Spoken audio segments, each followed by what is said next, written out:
Mr. Garcia? If we'll start in about 2 minutes. We're just gonna wait for Councilwoman Edwards to come out of the restroom.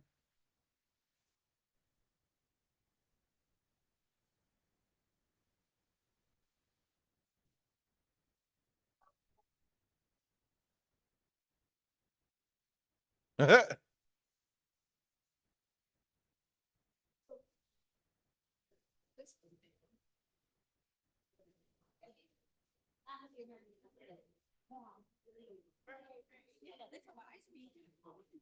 you call her one more time?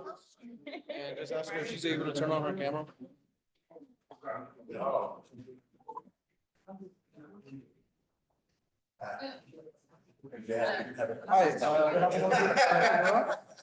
Hi, okay, are you? Because I just disabled it for everybody, and I don't know if maybe because you're a co-host, you'll be able to. Camera and audio, yeah. Okay, fine. Something. Sure, no problem. So, Okay. Mr. Garcia, I think we're ready. Yes, certainly, Council President. City of Trenton Council, City of Trenton Council meeting March 18th, 2025 is now called to order. Please stand and salute the flag. I pledge allegiance to the flag of the United States of America and to the republic for which it stands, one nation, under God, indivisible, with liberty and justice for all.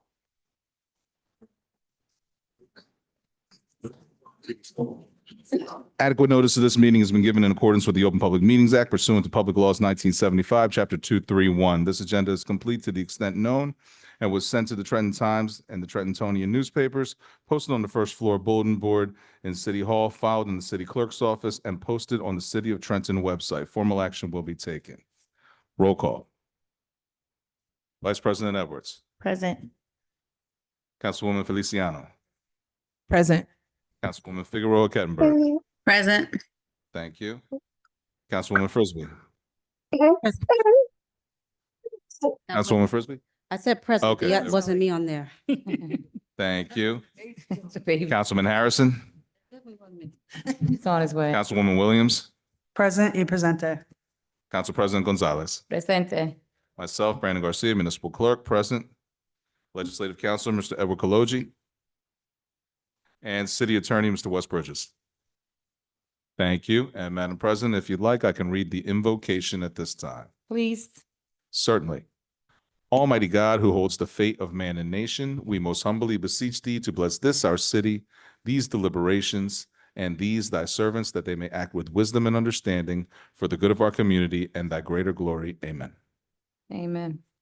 And Madam President, as I understand it, there is a presentation this evening. It is listed as Stacy Park update, and this will be given by our interim director of recreation, Mr. Paul Harris. Yes, thank you.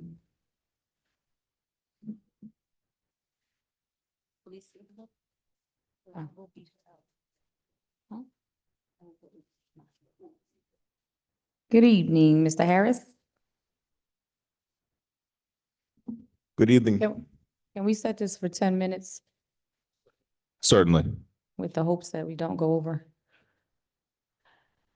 Good evening, Mr. Harris. A couple of our council members just wanted to ask a couple of questions. Sure. Okay. I know Councilwoman Feliciano had a question. Thank you, Council You're President. welcome. Thank you.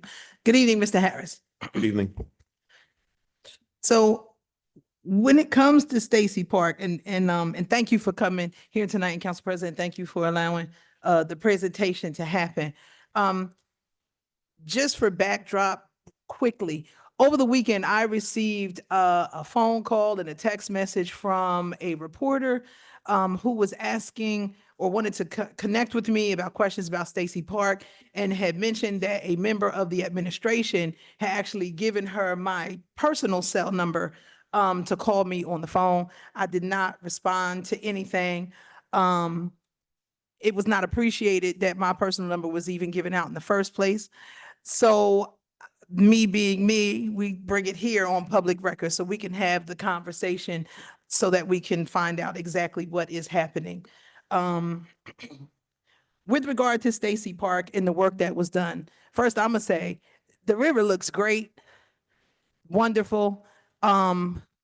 Where we have spoken to constituents in that area, they have said that they appreciate everything that has been done. They feel safer and the like. So we get through that part. Now it comes down to a matter of procedure. If you could just tell the council, what is the process for a job like that? What was the process that was followed when it came to dealing with that vendor? Was there a contract? Did you bid? What happened? Tell us the process about that. So the process is we receive proposals and those proposals are considered. And then if they're accepted, they're entered into the system and then a purchase order is issued. That's the process. Okay, so when in the case of Stacy Park, did you ask for proposals? Were proposals asked for to do the work at Stacy Park? Yes, we received proposals to do the work at Stacy Park. So you put out an RFP, the city put out an RFP. RFP is not the right. Okay, so I'm asking what was put out So, publicly? so what we said is we're looking for work to be done at Stacy Park. We described the work and we received proposals.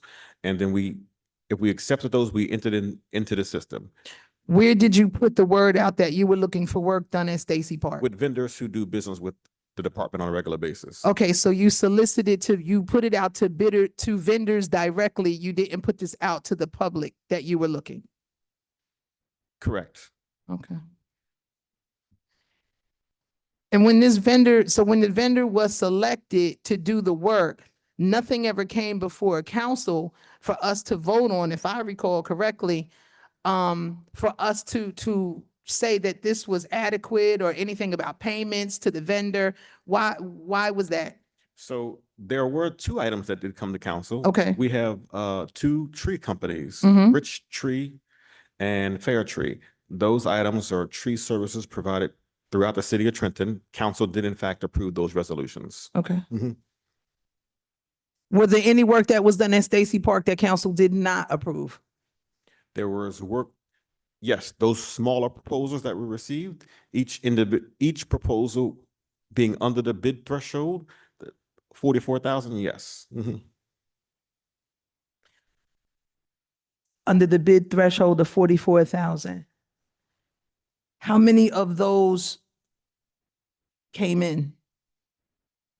Well, there are two other companies that were involved, yes. What I'm saying is for the vendor that we selected to do the job, right?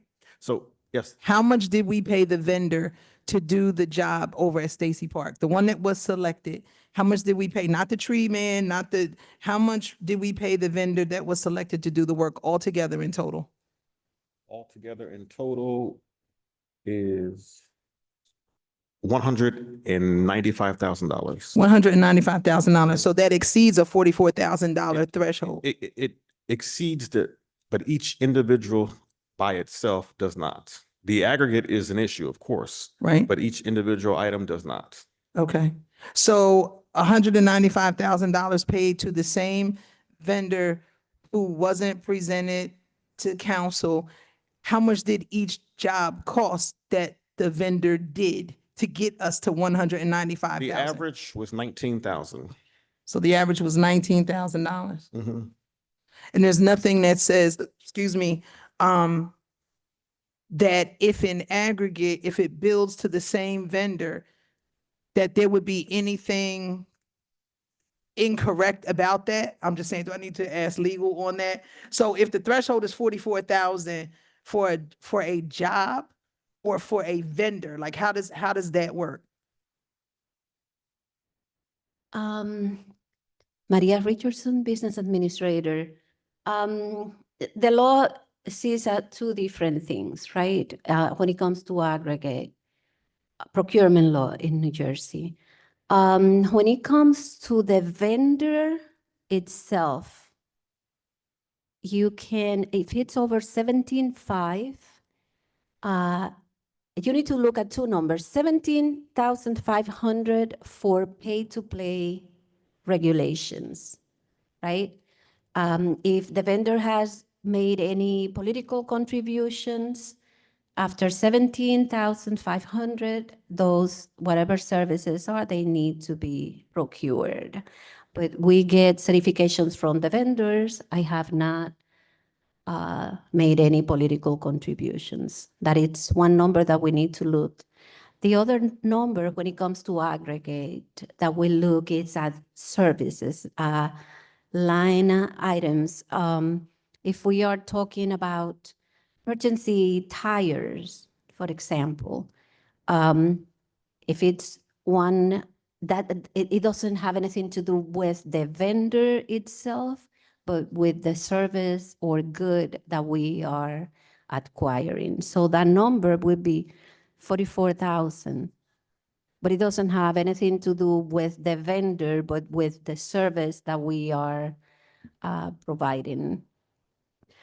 I have to say that in the case of any vendor for the city, right, before they even make it to the system, to the Edmund system, there are documents that we need to provide to purchasing, like we need to provide a certificate of a business, a business registration certificate.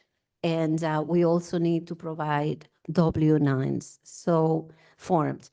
So every time that we put a vendor, a new vendor in the system, that is information that we need to provide.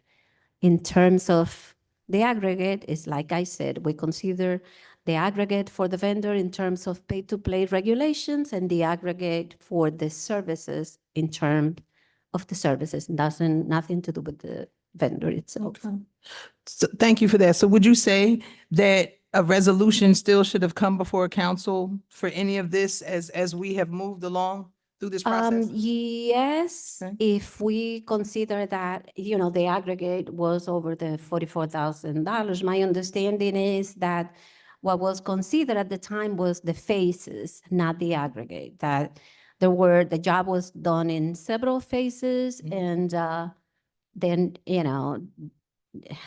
it was the misunderstanding that because each phase was under the threshold, you didn't need a resolution. But the truth is that because of the aggregate, Mhm. at a certain point, it needs to come before the council. Okay, thank you. So let me ask you this. Oh, sorry. You mentioned the admin system. I've worked with the admin system, as you know, I worked in the finance department and everything, so I kind of get how it works. When it came to this process and all of this, like with the vendors and everything like that, when the purchase orders were put in for payment and everything, what is the level of approval that is done in the admin system? So for these POs that happened, who authorized all of this to happen? Was it one level authorization, two level authorization? How did that work? No, there is usually a 3-level Okay. authorization in the system. Mhm. Usually you have whomever is responsible in each department for logging in requisitions. Then you have a second level that is usually the department director. Okay. And then the purchasing, well, it depends. Sometimes it's 4 levels. When you are using grants, capital or trust accounts, then somebody else in finance also needs to approve the requisition. And then the last level is within purchasing. Okay, so when the POs were put into the system before, everybody saw this, it wasn't 1 or 2 people, it was different levels that approved the work to keep going with these phases and everything? That is correct. And the thing is that sometimes even different words trigger a different level. Like, and I will give you an example. If I use in my invoice tires, and in another invoice I use pneumatics, it looks like it's 2 different services. So the system, nobody's trying to do that purposely, but the system would not recognize that you are doing the same,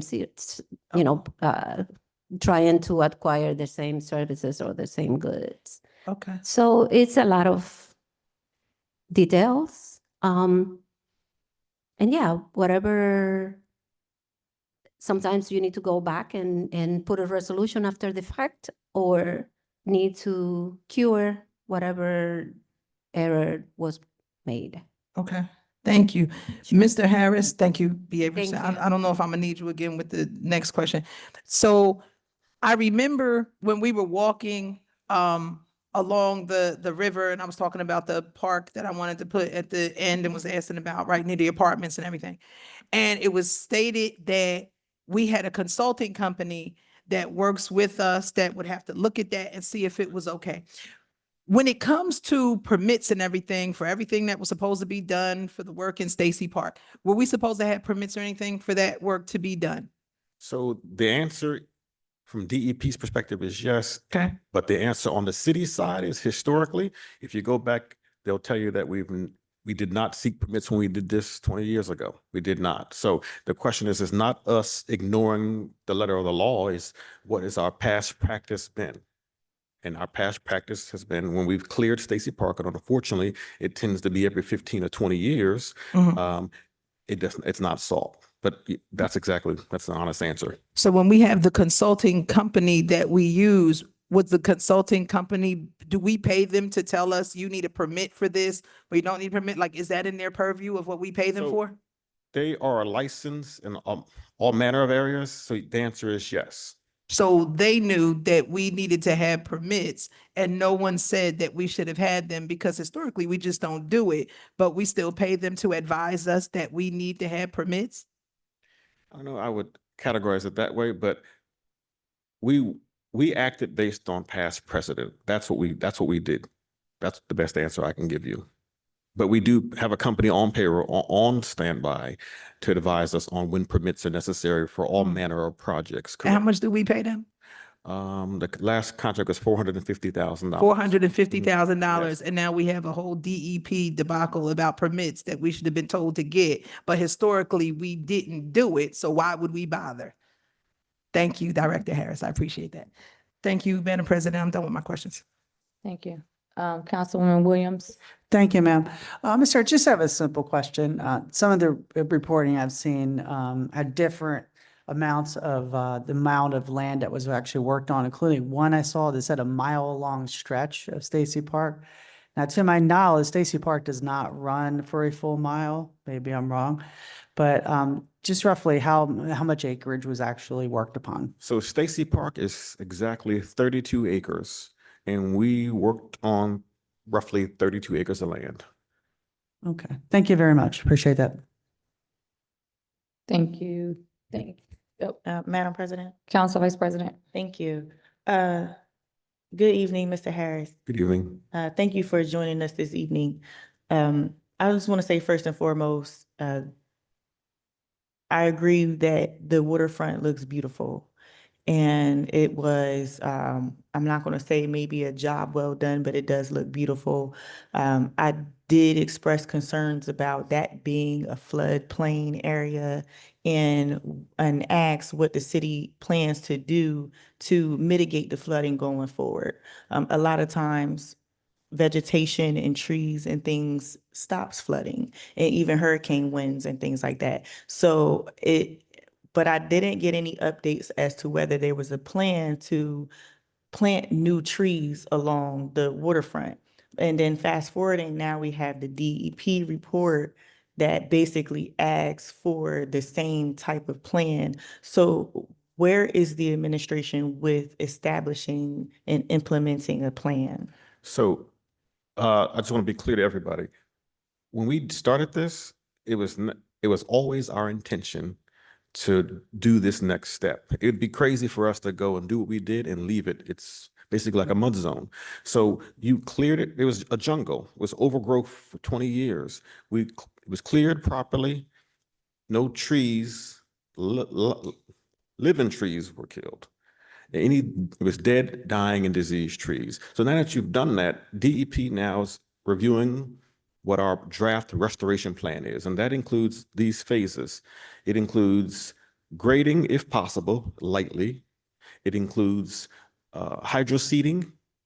It also includes what we call a license, bringing a licensed applicator in to address any kind of invasives. You need to address invasives. If you have a garden at home, basically, you know you can't plant if you have weeds, right? So, you know, but all that requires DEP making sure, first of all, you have the right process and you have the right vendor. But I need to be crystal clear.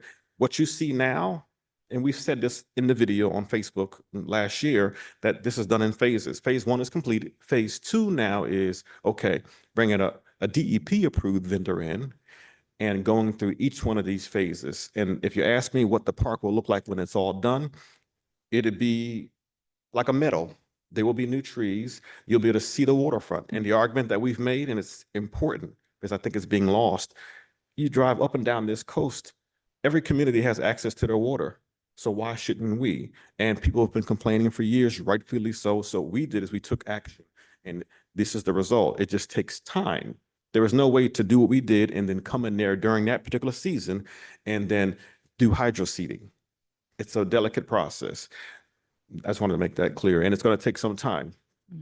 And hydro seeding, can you explain, Yes. elaborate what that is? So what you have is, imagine somebody with a hose on their, you know, and it's basically seed.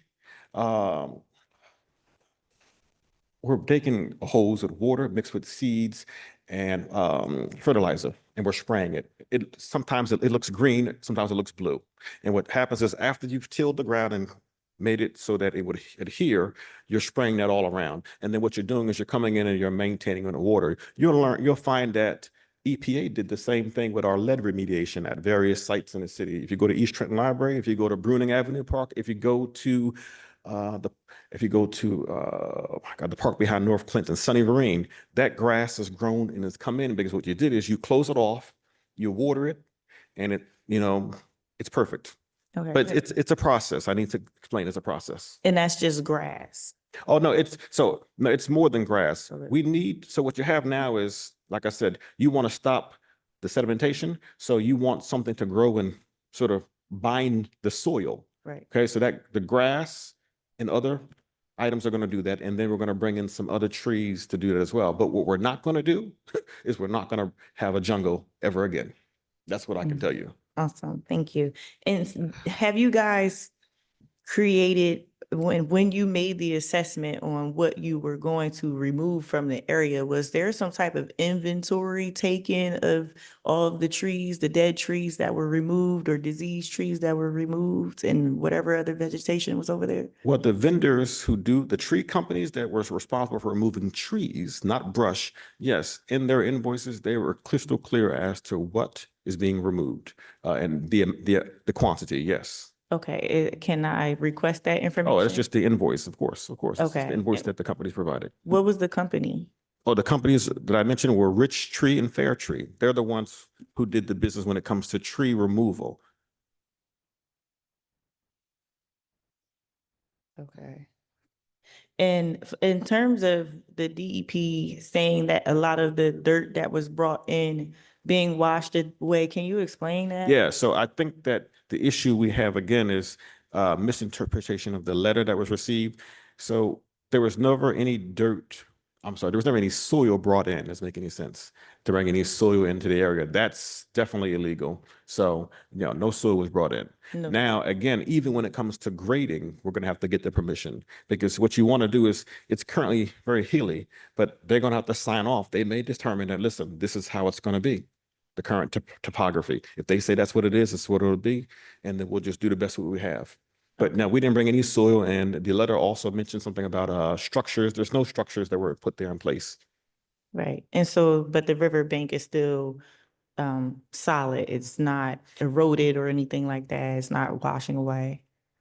The riverbank is solid, yes. The sooner we have DEP sign off on what we've sent them, and we have a vendor in place, the better off we'll be, because you want to lock that in. As you said earlier, very right, smartly, vegetation locks the soil in place. That's the most important thing we can do at this point. And we have a plan and a tight timeline to do that. What is the timeline? The timeline is, if DEP responds to our thing, we're going to begin within the next couple of weeks. Okay. And is that going to take long, or is that No, Most long what, process. the ideal work is this, you identify a vendor that's on a state list. Because the best way to operate business is to find a co-op and a vendor that's on that list. Actually, an approved DEP vendor. And then from there, we'll go from there. And then they'll come in and they'll do the job. If you're, we definitely will come to council for approval if it's over the threshold. Okay. And is there any type of remediation necessary with this aggregate amount of $195,000 that would be required to come before council? I'm sorry, Council Vice President, could you please repeat that question? I was asking if there's any type of remediation that would be necessary that you would be required to come before council to. Yes, resolve? we actually need to put a resolution indicating the amount of money that we spent. Okay. All right. Thank you. Yes. So we're correct. For a specific vendor, there are two vendors, the ones that were in charge of removing the dead trees, those are already under resolutions that you approve. Last year, I think, yes, 2024. So those are still under contract, but there is one the one that we exceeded the aggregate that we need to bring before you. Okay. And so Rich Tree, Fair Tree was the one that removed the dead trees. Who was the other vendor? The other vendor is E&E. Who is E&E. E&E? And they removed the vegetation? They removed the vegetation and yes, they removed the vegetation. Okay. Thank you. Thank Sure. you so Those are my much. questions. Thank you, Council President. No problem. Thank you. Mr. Garcia, thank you, Mr. Harris, so much for being in front of us this evening. That was all. Certainly, Council President. At this time, it's my understanding that you'd like to consider or have the council consider a particular member on a resolution for consideration on zoning board? Yes. I believe we have Ms. Amaris Jones present. Yes. Ms. Jones, if you want to come up to the podium. Are there any council members that wish to ask Ms. Jones any questions? And Council President, just for the council's benefit, we have given you Ms. Jones' resume and letter of interest on the dais as well.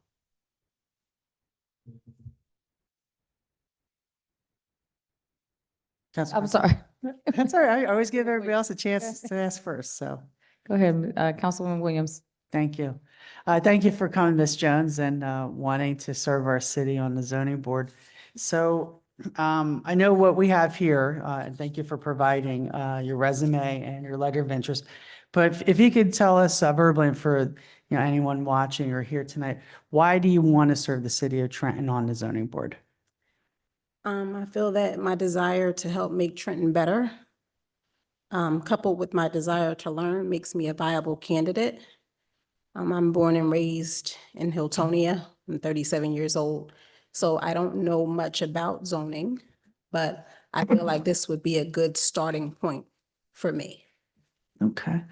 And then as the alternate, I'm sure you understand that you wouldn't automatically be able to vote at meetings, but you could definitely observe the meetings and we have situation, one meeting, we had several people get the flu or during COVID, got COVID, so they had to miss. So all of our alternates actually had to fill in. So that would be a situation you're comfortable with. Yes, most definitely. All right. And that's all my questions. I was also a zoning board member for a long time. I hope you enjoy it as much as I did, and I have a feeling you will. Okay, So thank you very much, ma'am. thank you. Anyone else? Council Vice President. Thank you, Madam President. Good evening, Ms. Jones. And Thank you for joining us. I definitely appreciate your interest in joining the zoning board. We definitely need more people, more alternates, because we have been having issues with some of our boards with meeting quorums and things like that. So I appreciate you stepping up. While I understand that you don't have extensive knowledge about the zoning board, can you elaborate on any basic knowledge that you may have, and whether you have attended any prior meetings or anything like that? okay, so I did take it upon myself to research responsibilities of a zoning board member. I did come across that They hear appeals, as Ms. Jennifer said, reviewing zoning applications. They ensure compliance with local ordinances. I know that they conduct public hearings and they make decisions on different variances. Okay. And so besides, wanting to see the city get better and getting involved, what would you say, because zoning, is a very important board in the city. They are the ones that are responsible for saying what goes where, coinciding with the planning board as well, and our land development ordinances. So what would you say is a most pressing thing for you? I know I came to one meeting and there were quite a few people here that were upset that a halfway house was going to be put in Mill Hill. Things like that, I don't agree with. Mm. So hopefully, I know that I won't be able to vote per Ms. Jen said, but hopefully moving forward, I can help with not allowing things like that to happen, because I do not agree with that at all. And that's just one particular instance. That, and I know that there are dispensaries popping up all over the place. I attended another meeting where there was a dispensary being put across the street from a church. There were a lot of people here that were very upset about that. I'm also in agreement with things like that not happening. Okay. All Okay, right. Thank you. you're welcome. That's Thank you, Ms. Jones. Okay. Can we move to, may I have a motion to vote on resolution 25-101? So move. Second. Roll call. Vice President Edwards, Yes. Councilwoman Feliciano, Yes. Councilwoman Figueroa Kettenberg, Yes. Councilwoman Frisbee, Yes. Councilman Harrison, Yes. Councilwoman Williams, Yes. Council President Gonzalez. Yes. Motion carried. Thank you. Congratulations. Congratulations. And Madam President, moving on, we've reached a point of public comment for agenda items only. If I could have the public comment clipboard for agenda items only. And to the public comment will be five minutes for each individual. This period is reserved for, could I have the other public comment clipboard, please? That's the one. Again, you may address anything on the docket that you wish. At this time, Madam President, we do not have anybody listed for public comment for docket items only. I'll call a last call for public comment for docket items only. Seeing no one, Madam President, if I can move on with the agenda. For something that's on here, on the agenda? I'm sorry? Yeah, okay. Is So- this for an item that's on the docket? Is this something that's already on our docket? I'm not even sure. Is docket listed here? I don't, this must Yeah. be content. Let's see what you got there Yes. Okay, and just show me what it is that you're. what you want to speak on? Oh, yeah, you has it. So, okay. All right, So if you're listening for ordinances, then there will be, well, no, this is first reading and first reading. Yes, feel free, sir. Go ahead. Yes. Yes, go ahead. Thank you.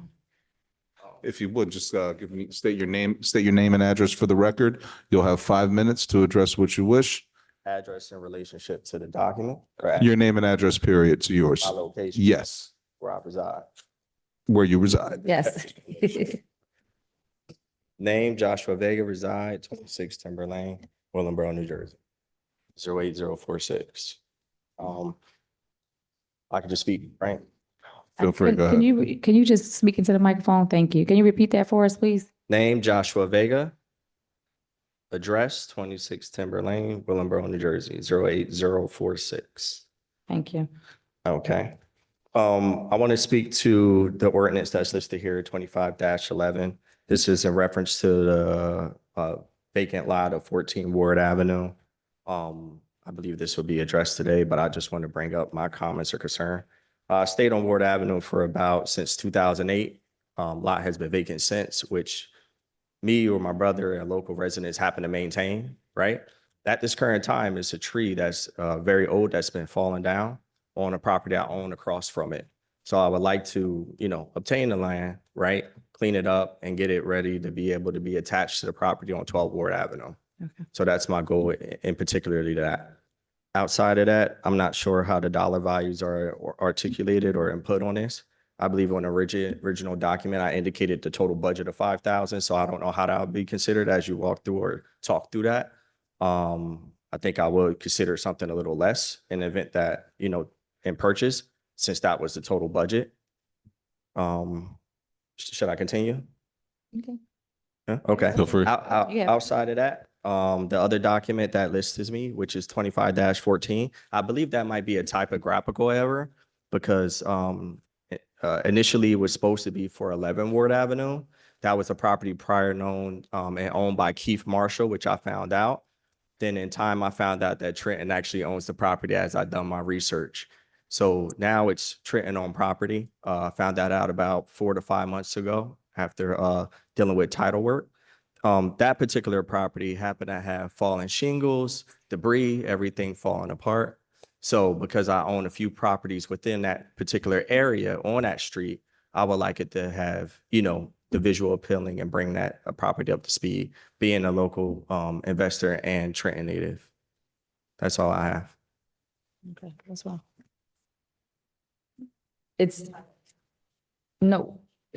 this one, yeah, 14 Ward Avenue on 25 days. Thank you, sir. Thank you. Thank you. On your call, Madam President. We can proceed. Hold on one second. Certainly. Got it?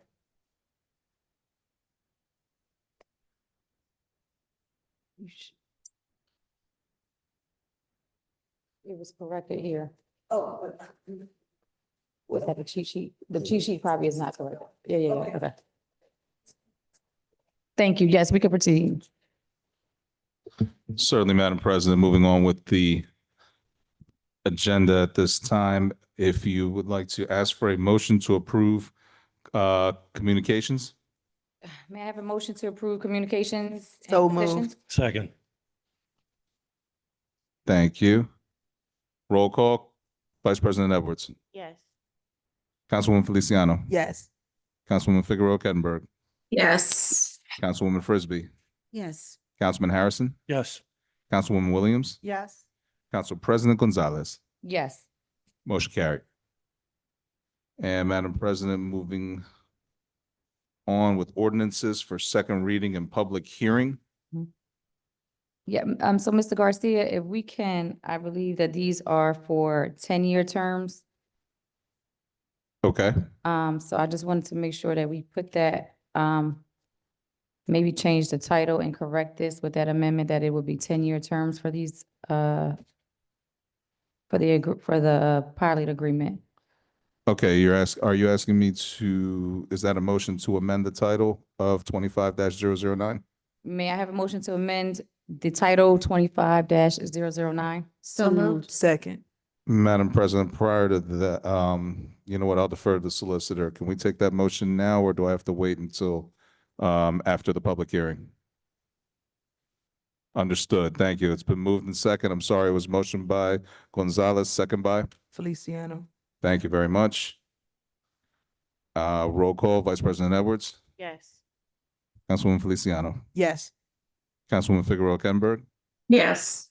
Councilwoman Frisbee, Yes. Councilman Harrison, Yes. Councilwoman Williams, Yes. Council President Gonzalez. Yes. Motion carried for the amendment to the title. And Madam President, excuse me, I'll go ahead and read the title now, as it's written. Ordinance 25-009, an ordinance approving the application of final agreement for a long-term tax exemption and authorizing a settlement agreement with the Layler Urban Renewal Limited Partnership for Block 18202, Lot 1, on the official tax map of the city of Trenton. Court. Are there any members of the public that wish to speak to this ordinance at this time?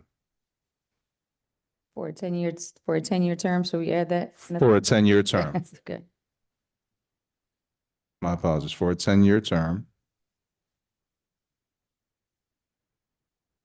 Are there any members of the public who wish to speak to this ordinance at this time? I see none, Madam President. If you want to ask for a motion to approve Maybe, the ordinance as amended. maybe have a motion to approve. So moved. Second. Roll call, Vice President Edwards, Yes. Councilwoman Feliciano, Yes. Councilwoman Figueroa Kettenberg, Yes. Councilwoman Frisbee, Yes. Councilman Harrison, Yes. Councilwoman Williams, Yes. Council President Gonzalez. Yes. Motion carried. Ordinance 25-010. So, An ordinance approved. Go ahead. I'm sorry, Mr. Garcia, the same thing for 25-07. Can we amend that to also state the 10-year term agreement? Certainly. Is that a motion? May I have a motion to amend 25-010 to include 10-year term? So moved. Second. Thank you. Thank you. Roll call, Vice President Edwards, Yes. Councilwoman Feliciano, Yes. Councilwoman Figueroa Kettenberg, Yes. Councilwoman Frisbee, Yes. Councilman Harrison, Yes. Councilwoman Williams, Yes. Council President Gonzalez. Yes. Motion carried. I'll read that title as well. Ordinance 25-010, an ordinance approving the application of final agreement for a long-term tax exemption with Realty Management Trenton Urban Renewal LLC and IOP Pennington Urban Renewal LLC for Block 4201, Lot 1 on the official tax map of the city of Trenton for a 10-year term. Are there any members of the public that wish to speak to this ordinance at this time? Seeing none, Madam President, if you want to ask for a motion to approve. May we have a motion to approve? So moved. Second. Roll call, Vice President Edwards, Yes. Councilwoman Feliciano, Yes. Councilwoman Figueroa Kettenberg, Yes. Councilwoman Frisbee, Yes. Councilman Harrison, Yes. Councilwoman Williams, Yes. Council President Gonzalez. Yes. Motion carried. And moving on, Madam President, to resolutions at this time. Are there any resolutions, specific resolutions that you wish to extract from a potential consent agenda at this time, or for that matter, ask questions to directors? Are there any resolutions that any council members would like to ask questions or have removed from consent agenda? Yes. One second. And Madam President, I'm sorry, I don't mean to interrupt, but I just want to take into account, there was a matter of some minor typos on 3 resolutions that we just want to make sure that we make known. They are not of any consequence to those resolutions at all. And we'll make sure that that we have those originals corrected. Thank you so much. Certainly. Councilwoman Williams, Thank you, ma'am. Just 25093. 093. Yep. Council President, Yes, ma'am. 25088, 88. Mhm. and that's just gonna be for like a spelling error. That's all. Yep. 25090, Uh-huh. 25092.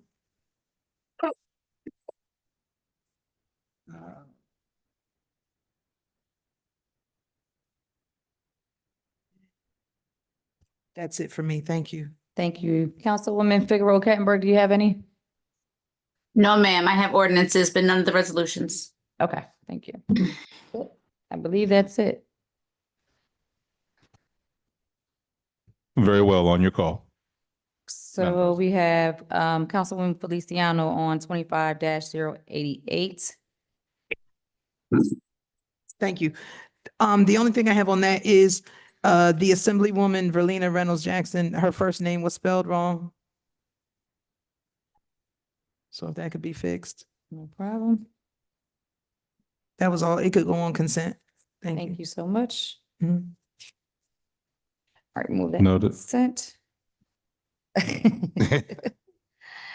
And next, Councilwoman Feliciano on 25-090. Thank you. Regarding the one about the Loretta Corp. 29,522.92, it says erroneous payment. I just was curious How do we make an erroneous payment of $29,000? Like, what was the error? You mean 39,000? It says 29,522.92. Oh, you talking about the actual list? Yeah. Okay.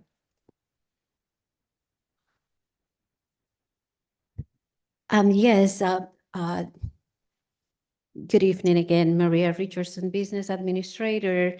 The information that we received from our tax collector is that these individuals made duplicate payments. Sometimes they make payments. I don't know how I would make all those payments erroneously, but it's basically duplicate payments, or they have pay already or pay less than what they were supposed to do. So we need to return the money and they submit the correct amount. That was the case with Loretta Corporation. They have no property location listed here, though. So I can what's the find out location? what is the property location. I don't know what is the location. I can provide that information to the council at a later time. Okay. I mean, we I- only have the block and the lot. The property is identified, but we don't have I don't have the location right now. Was that something?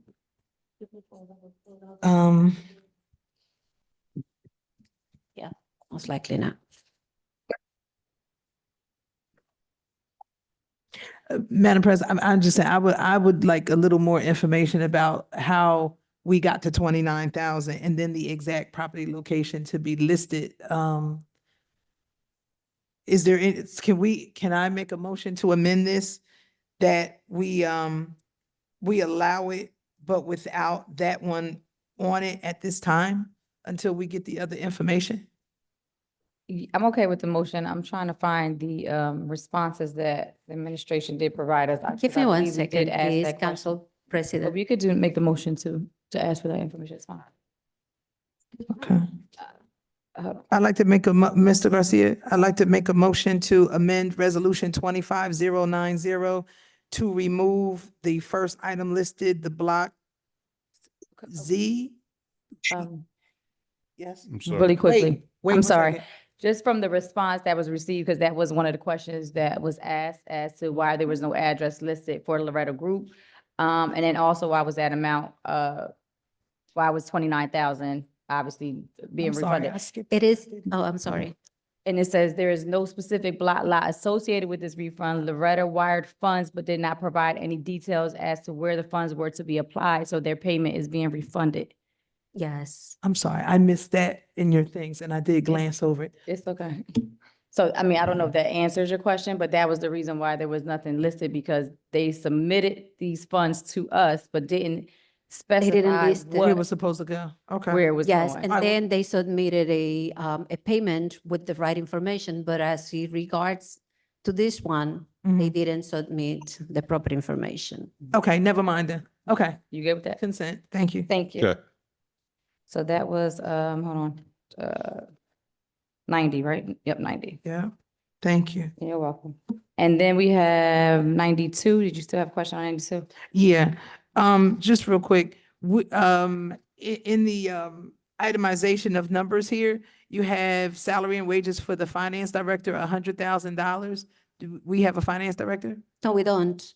But that is part of the 2024 appropriation. And so because we really didn't spend that money, we are transferring to cover other the next. obligations. Okay. I am technically the acting finance director. But I don't, that salary was not touched. Okay, Yes. that can go to consent. But I do have a question. So you're the Well, we you're don't the have BA and the a, finance director. that is correct. But this salary doesn't get touched. Would your salary be affected or changed any by doing the duplicate roles? No, Okay, thank you. All right, not at this consent. time. Thank you. Thank you so much. Madam President? Oh, Council Vice President. I'm sorry, I did have one clarifying question because I couldn't quite hear the response. So we don't have a finance director. We haven't for a while. So we've been moving these monies. So if we're not paying salary and wages on this, where's the money going? Oh, wait, this resolution is authorizing temporary emergency appropriations, right? So this one, I'm so sorry. I thought that we were talking about another resolution. This resolution, we need to appropriate the money for that position because we are listing the position. The position is being actively listed and we are receiving resumes and applications, but as of right now, the position is not. Oh, okay. Oh, Filled. so it is being advertised. Yes, You are receiving. Okay, yes, great. yes, All right, thank you. sure. Good with consent? All right, consent agenda, Ms. Garcia. Noted. Next one, Councilwoman Williams for 25-93. Thank you very much, ma'am. Business Administrator Richardson, this is regarding the bonds that would be issued because we have some bonds that are coming due on May 29th. So the 18 million that we would be issuing, that's just simply paying because we need to retire those bonds or convert them by the 29th of April or May rather. We are actually retiring notes, but I am going to defer that response to our consultant, Mr. Everett. He is here, Everett John. Always good to see him. Thank you. Yes. Yes. It's also on there too. It's also on the question. It's also on the question. Every time, okay. Your last name. That's just Johnson. No problem. Good evening, Council President, council members. Good evening. How are you? Good. Thank you. So I wanted to ask this publicly because we have a lot of outstanding bonds and the conversions, the retirements, getting a schedule of them for our city. We need to kind of get more information as a council for this. But also going forward, given the turmoil we're having in the markets, particularly, I know when we usually issue bonds, we're locked in at a certain rate for a term and so forth. So with these bonds, is this considered a simple retirement or a conversion? So you were right about converting. So we have, can you hear me? Yeah. We have notes that mature on May 29th. We are going in to convert a majority of the notes to permanent bonds. The reason why we're doing that is because when we issue notes, and I've said to the council before, but I'll repeat as if you never heard me because maybe some of you might remember, when you issue notes, they mature annually by statute. When you issue bonds, let's just say you issue for 10 years, then you set the rates for the next 10 years up front. So we have notes maturing that we obviously don't have money in the budget to pay for. So we either have to sell notes to pay off the existing notes that mature on May 29th, or issue bonds to convert those notes to bonds. Beyond 3 years, you have to make a pay down on your notes and principal as if you had issued bonds anyway. And so we're at that point now with the large portion of the notes whereby we have to make a pay down as if we issue bonds, even if we roll the notes over. So usually Trenton has a policy of every time we get to that point, which is every couple of years, we issue bonds to pay down notes that are currently outstanding. We're not issuing, this is not authorizing any new debt. This is all debt that's already outstanding and previously approved by the council. Okay, thank you, because that's a big concern, given the turbulence that we're seeing, particularly last month with the bond market. Do you foresee, and I don't know that municipal finance and we can be this nimble, trying to take advantage of maybe where rates are versus where rates could go? Well, I in can a tell you couple that years? I've been selling a lot of debt recently, and the municipal bond market is not so far been dramatically impacted by the stock market. Notes and bonds have been relatively, close to the treasury market and selling at good rates. However, we won't be selling these bonds until May. So I don't have a crystal ball now in terms of what the market will be in May. But as of today, rates are still pretty fair. Would the federal rates on 30-year T-bills and so forth, if there's any pressure on that, given your federal budgeting, what's going on with DOGE and so forth, and the chaos in the current administration. That should not have any effect on what we need to pay for a rate on our bonds to attract purchasers of the bonds that we're issuing. As long as we are reasonably attractive, we would actually maybe possibly be a safer bet for some investors. That's a loaded question. It last is, part but easy, but yes, thank you. the city's a safe bet, Yes. in general for investors in the municipal bond market. And the terms, I'm trying to think what you said in the beginning, because you said a few things. Regarding, particularly Treasury chaos at the market. federal So, level. yes, the treasury note market obviously will impact any municipal debt that's issued in terms of rates. But remember, you have to issue debt no matter what in May to pay off your debt that matures. So whether it's bonds or notes, anything can impact it, but you have to borrow the money no matter what, because obviously the city's not going to pay $18 million out of its budget for this year, in terms of debt service on these bonds. Okay, and then just two last questions. What is our current bond rating? Your current underlying bond rating, and I knew you would ask that question, is Baa2. Okay, and could you explain whether that's middling or is that? So that's on the lower end. And I'm glad you asked that, because that kind of tees up the resolution as to why I'm here to begin with. So the resolution before you is to authorize a submission of an application to a local finance board, whereby the local finance board will qualify our bonds under something called the Municipal Qualified Bond Act. And that was an act that was approved, I believe, in the 70s by legislature that authorized the state to utilize state aid received by municipalities with lower credit ratings to be used to pay debt service on bonds issued by those lower credit municipalities.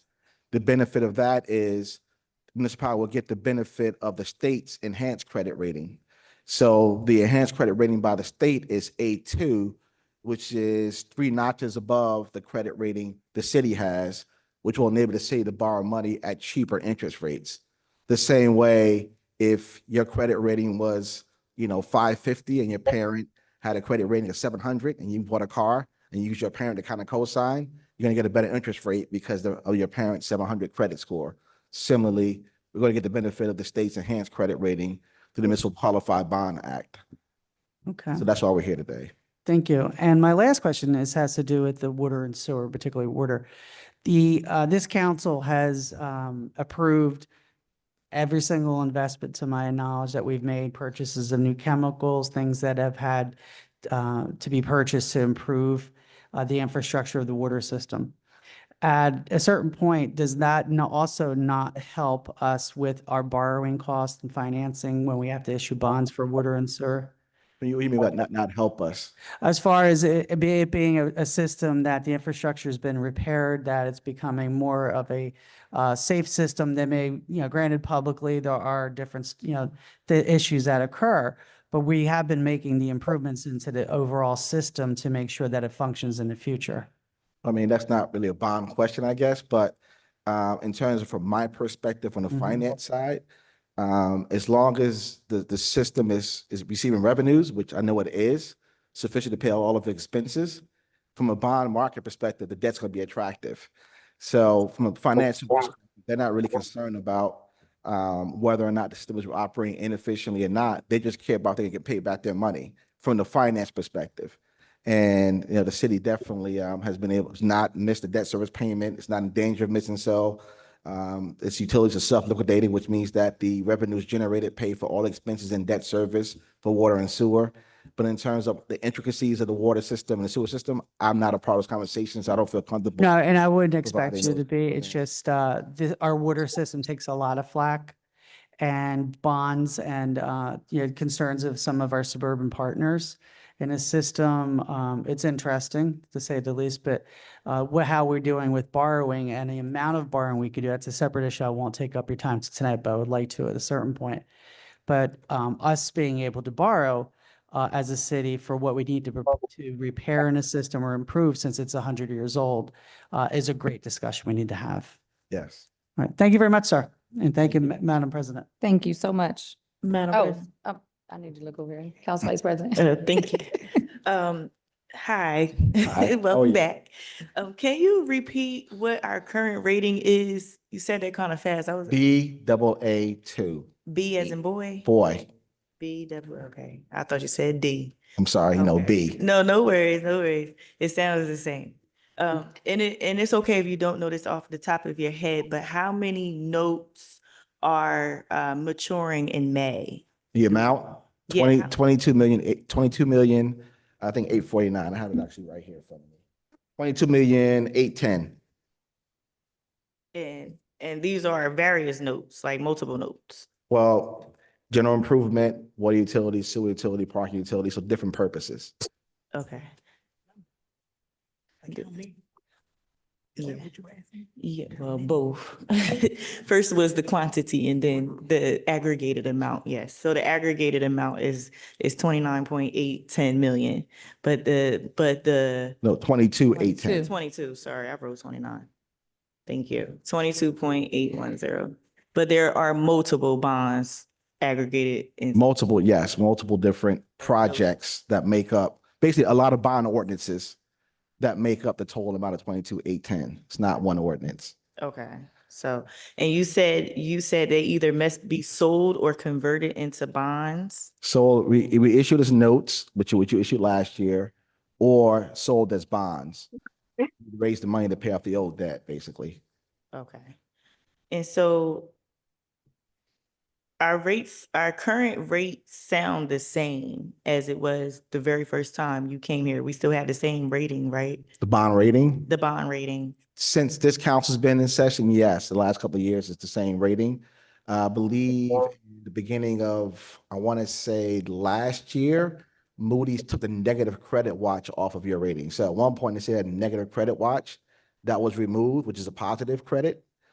That has happened the last year and a half or so, but the rating itself was Baa2 for last couple of years by Moody's. So it is improving in essence. In profile, yes, but not the actual score itself yet. But that's the first step into improvement, to remove the negative credit watch. Okay, so what, in your professional opinion, do you think that the administration needs to do to improve our bond ratings? I mean, that's more of a financial advisor question than it is a bond legal counsel question. But they'll look at different, I can tell rating agencies look at their standard criteria. They look at the income levels of the residents who live in town. They look at your general fund, your surplus. They look at development. They look at a whole number of factors, and they have a matrix that they utilize to determine what the rating should be given the town. But there's a whole lot of different factors that they look at when they actually provide that rating. But that's usually a conversation between the financial advisor and the rating agency, and not me as the attorney. No, that was good though. Thank you. Okay, That's all I have. Thank you so much. thank you. I think that's it.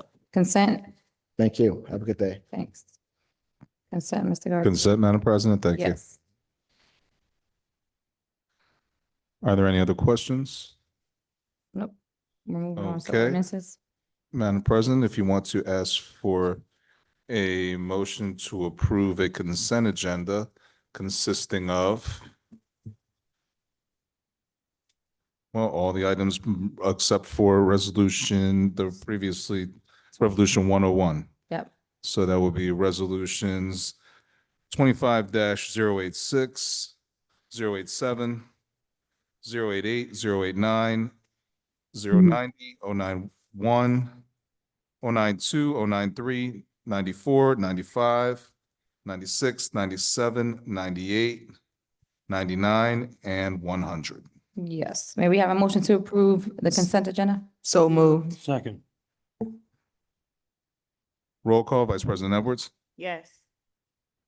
Councilwoman Feliciano, Yes. Councilwoman Figueroa Kettenberg, Yes. Councilwoman Frisbee, Yes. Councilman Harrison, Yes. Councilwoman Williams, Yes. Council President Gonzalez. Yes. Motion carried. Thank you. Moving on to ordinances for first reading and introduction. Ordinance 25-002, ordinance authorizing the sale of city-owned property commonly known as Hannah Alley and identified on the city tax map as lot 12203, lot 13, pursuant to NJSA 40A:12-13B5 to Edelmiro Gonzalez for the sale price of $2,500. Madam President, Councilwoman Figueroa Kettenberg. Yes, I just wanted to make a comment on this. I just want to thank the administration. I have been working on this ordinance with the city for my 2 years plus tenure on council, diligently and relentlessly. And Mr. Gonzalez has been trying to secure this piece of land by his house for several years before that. I know the previous councilman in the South Ward was trying to help him to secure this piece of land and was, to no avail, was not successful. And I'm just really, really ecstatic that we were finally able to make this happen for him, as him and his neighbor were working together to try to make this happen, as this was kind of an obsolete alleyway and it was causing damage to his house, and it really wasn't necessary where it's located. So I really want to thank the administration and all its hard work and diligence and the back and forth with me regarding this sale and making it fair for Mr. Gonzalez to now be able to utilize this piece of property next to his home. So just wanted to again put that out there. So thank you. Thank you so much. Councilwoman Frisbee? Thank you, Council President. So I have a comment, a comment and then a question. I am excited that we have 7 items on the 7 ordinances that are getting 7 pieces of property back on the tax roll. My question is, which I've gotten over and over, and I know we've asked this question, but I don't believe there's still clarity on it. Is there a centralized location where there are the properties in the city that are for sale?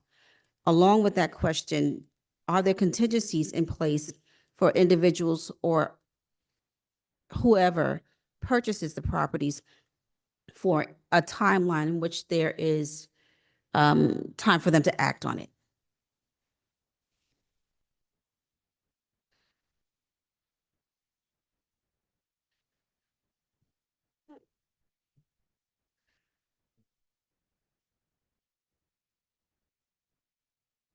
Good evening, Arch Liston. I'm the Director of Housing and Economic Development. Good evening. The first question was the central location list. We have properties that we don't advertise them as properties for sale. What we do is work with individuals in the neighborhood or neighborhoods who wish to come in and acquire properties and identify them as properties that are owned by the city. We look at the condition of the property, if it's a sellable property or if it's a demo property. It depends a lot of times on the condition. And also in the strategic standpoint of how that home or that property fits into the actual redevelopment of that neighborhood or the city as a whole. There are some properties that we own that we are not going to sell because they tie into a larger strategic plan.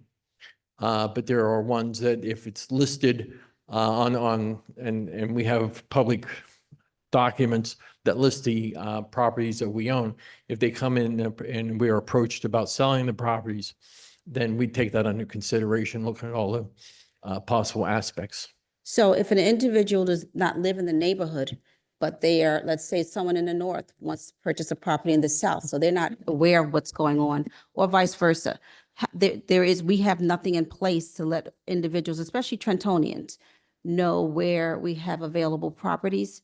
We have a central list that's been sent down to the clerk's office and can be accessed at any time or through the assessor's office. We'll be sure and disseminate the council. Right.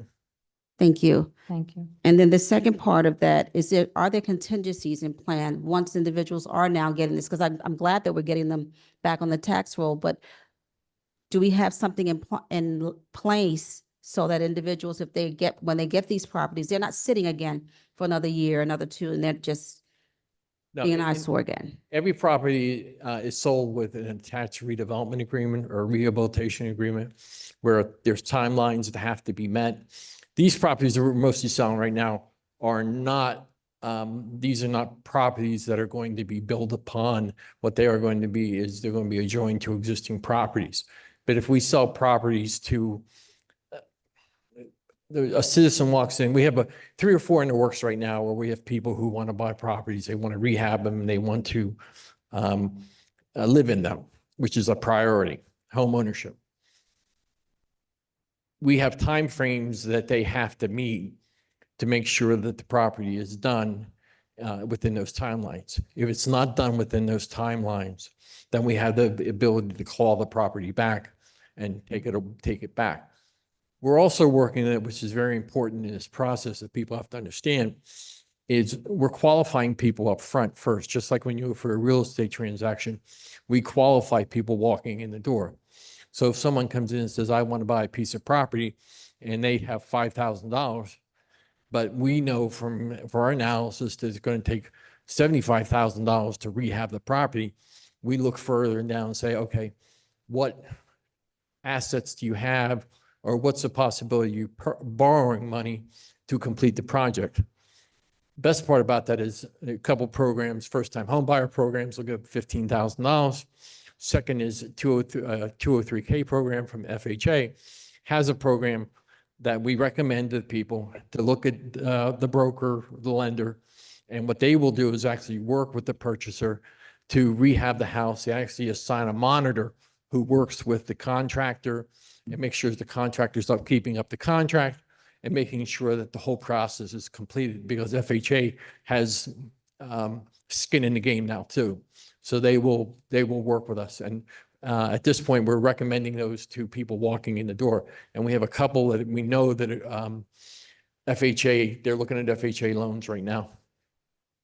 Thank you, Director Liston. Thank you, Director. I also just want to say really quickly that I'm excited to see so many properties being sold. So I see movement in the department. So I just want to say thank you for that, because there's a couple that we've all been kind of like hearing over and over that people have been trying to purchase for years. So we just want to say thank you as we see this movement in this department. There's a lot more to come. Yes, I know. Yeah. I'm excited. Next week we got a lot. Yep. Thank you. Thank you. So, oh, sorry. Go ahead, Mr. Garcia. Let me let you do your job. I'm sorry. Friendly reminder, Madam President, you need a motion and a second Right, that's what I prior to was about to say, discussion. but I was waiting. So prior to discussion that ensues on an item, you just want to No. make sure Yeah, we you ask for a start. motion No. and a second. Oh, And if you want to ask for one, you can ask for one now to approve. yeah. May we have a motion to approve 25-002? So moved. Second. Roll call, Vice President Edwards, Yes. Councilwoman Feliciano, Yes. Councilwoman Figueroa Kettenberg, Absolutely, yes. Councilwoman Frisbee, Yes.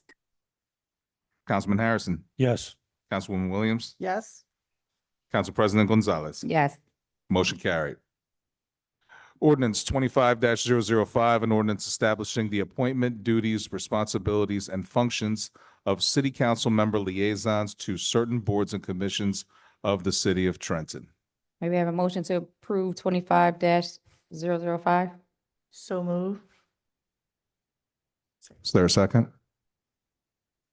Can I can I can second, right? Yes, Oh, second. Second. Oh, Tuskers, Councilwoman Frisbee. Thank you. Second by Councilwoman Frisbee. Is there any discussion? None heard. I'll go to roll call. Councilwoman, Vice President Edwards, Yes. Councilwoman Feliciano, No. noted. Councilwoman Figueroa Kettenberg, No. Councilwoman Frisbee, Yes. Councilman Harrison, Yes. Councilwoman Williams, No. Council President Gonzalez. Yes. That motion is carries. On to ordinance 25-11, ordinance authorizing the sale of city-owned property commonly known as 14 Ward Avenue and identified on the city tax map, block 25702, lot 34, pursuant to NJSA 40A-1213B5 to Joshua S. Vega for the sale price of $5,000. May we have a motion to approve? So move. Second. Roll call, Vice President Edwards, Yes. Councilwoman Feliciano, Yes. Councilwoman Figueroa Kettenberg, Yes. Councilwoman Frisbee, Yes. Councilman Harrison, Yes. Councilwoman Williams, Yes. Council President Gonzalez. Yes. Motion carried. Ordinance 25-12, ordinance authorizing the sale of city-owned property commonly known as 29 Hampton Avenue and identified on the city tax map, block 26402, lot 2 pursuant to NJSA 40:1213B5 to Diego G. Barros for the sale price of $2,500. May we have a motion to approve? So moved. Second. I'm sorry, who's the second? Feliciano. Thank you. Roll call, Vice President Edwards, Yes. Councilwoman Feliciano, Yes. Councilwoman Figueroa Kettenberg, Yes. Councilwoman Frisbee, Yes. Councilman Harrison, Yes. Councilwoman Williams, Yes. Council President Gonzalez. Yes. Motion carried. Ordinance 25-13, ordinance authorizing the sale of city-owned property commonly known as 45 Southern Street and identified on the city tax map as block 1101, lot 8.01 pursuant to NJSA 48:1213B5 to Hattie W. Wilson for the sale price of $1,950. May we have a motion to approve? So moved. Second. Roll call, Vice President Edwards, Yes. Councilwoman Feliciano, Yes. Councilwoman Figueroa Kettenberg, Yes. Councilwoman Frisbee, Yes. Councilman Harrison, Yes. Councilwoman Williams, Yes. Council President Gonzalez. Yes. Motion carried.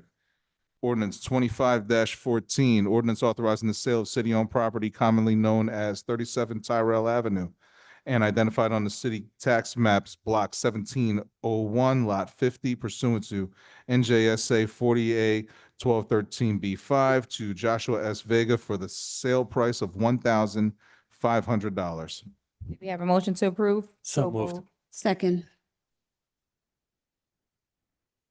Roll call, Vice President Edwards, Yes. Councilwoman Feliciano, Yes. Councilwoman Figueroa Kettenberg, Yes. Councilwoman Frisbee. Call me Councilman. I said Councilwoman. Just checking. Yes. Too fast? Councilman Harrison, Yes. Councilwoman Williams, Yes. Council President Gonzalez. Yes. Motion carried. Wait, Council President, excuse me real quick. Yes. Was this the one that Mr. Vega needed us to change an address on or something? Was that documented? I believe that one was the previous That was one. the Was pre- that 14 to an 11? That was, okay, I thought it was Oh. 14. So it's supposed to be 14, Tyrell? Oh, on Ward Avenue. On Ward Avenue, correct? Let's move back for a moment. Hold on. Ordinance 25-11 was approved.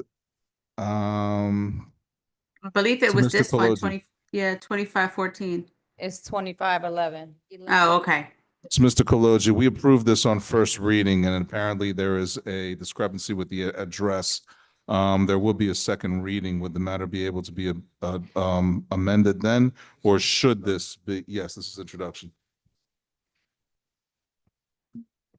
Because it's already been voted on and approved, it can be amended at the hearing on adoption to correct the, what is it, just a number? Yeah, it's just a Yeah, number. we can, it's a non-substantive amendment. We can amend it before the hearing and before the vote to adopt it. Understood. Thank you. Thank you. Thank you. Moving back to the ordinance, give me one moment. Madam President, Council Vice President. I just have questions about this matter. I'm not sure if it's appropriate to bring Mr. Vega back up, but when he first reached out, it was for 14 Ward Avenue and 11 Ward Avenue. So just to clarify what it is he is attempting to do, is he trying to buy 11 Ward Avenue and 14 Ward Avenue, or is it 11 Ward Avenue or 14 Ward Avenue? You can come up. Thank you for letting me Thank you. explain. All right, so 11 Ward Avenue is a single-family home that's on a corner. So that one I just want to rehabilitate is, again, it's been falling for like the last 20 years. Joseph, I'm pretty sure you've seen it since you walk past there all the time. So I mean, I have the means to get it up and running. So it's literally just the moment, things get moving.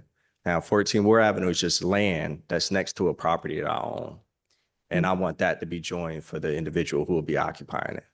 So you want. I want to purchase Okay, both, so that's 11 fine. and 14 Ward Avenue. Okay, Right, so- Wait, so right now, we're just talking about 14, so you do want to purchase 11, but that's something totally separate. Correct. Yes, okay, so we don't need to address that right now. So then to be clear, there's no discrepancy with the address. Right, so the Not address is 14. fine.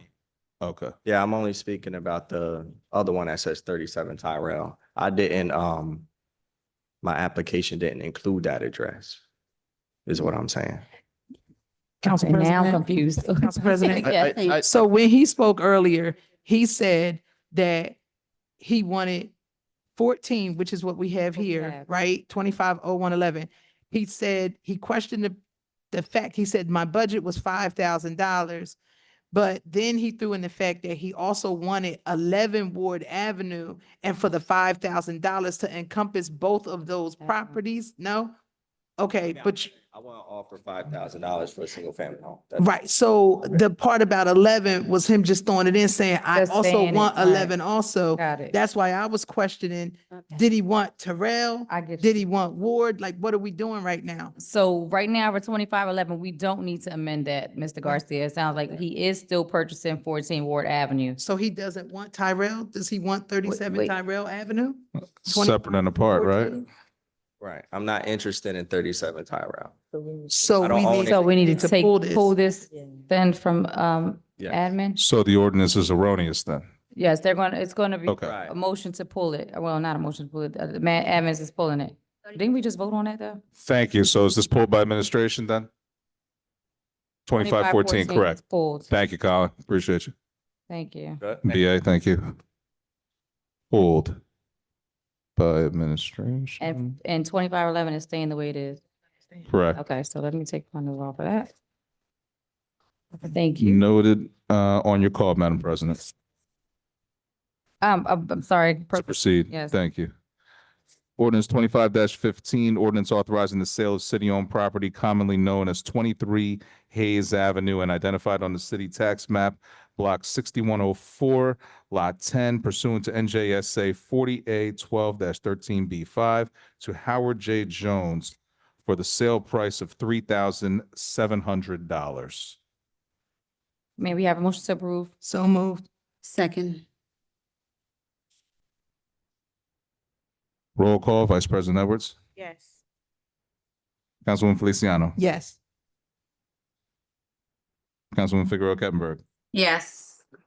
Councilwoman Frisbee, Yes. Councilman Harrison, Yes. Councilwoman Williams, Yes. Council President Gonzalez. Yes. Ordinance, motion carried. I apologize. Ordinance 25-16. Ordinance of the ordinance authorizing the sale of city-owned property commonly known as 122 Burton Avenue and identified on the city tax map as block 8505, lot 27 pursuant to NJSA 40A12-13B5 to Debbie Parks for the sale price of $17,500. May we have a motion to approve? So moved. Second. Roll call, huh? Madam President, Yes. just want to just say something regarding this sale. I know Ms. Parks and her husband have been great stewards of trying to maintain the property next to them that they'll be purchasing. So going forward, there should be no expectation that this property will not be taken care of, redeveloped as they said they would, and that it will be something we'll be proud of. Thank you. Thank you. Mr. Garcia? Certainly. Roll call, Vice President Edwards, Yes. Councilwoman Feliciano, Yes. Councilwoman Figueroa Kettenberg, Abstain? noted. Councilwoman Frisbee, Yes. Councilman Harrison, Yes. Councilwoman Williams, Yes. Council President Gonzalez. Yes. Motion carried. And with that being said, Madam President, I do believe we have reached a point of public comment.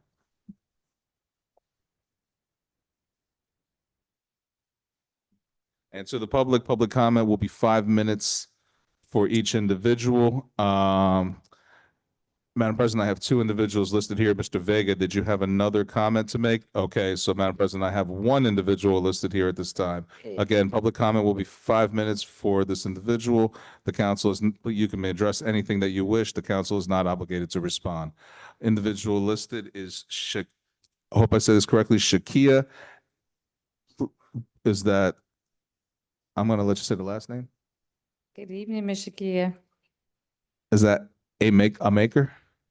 Thank you.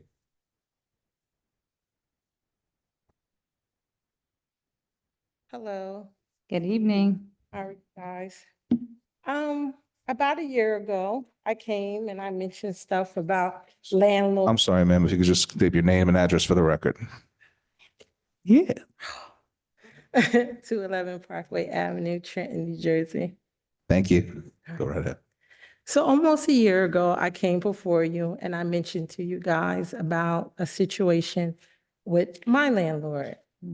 Also about how high rent has changed, and you guys mentioned something about rent stabilization board and what you are going to do to make the city better. Now, I must say that I have seen some things and they're great.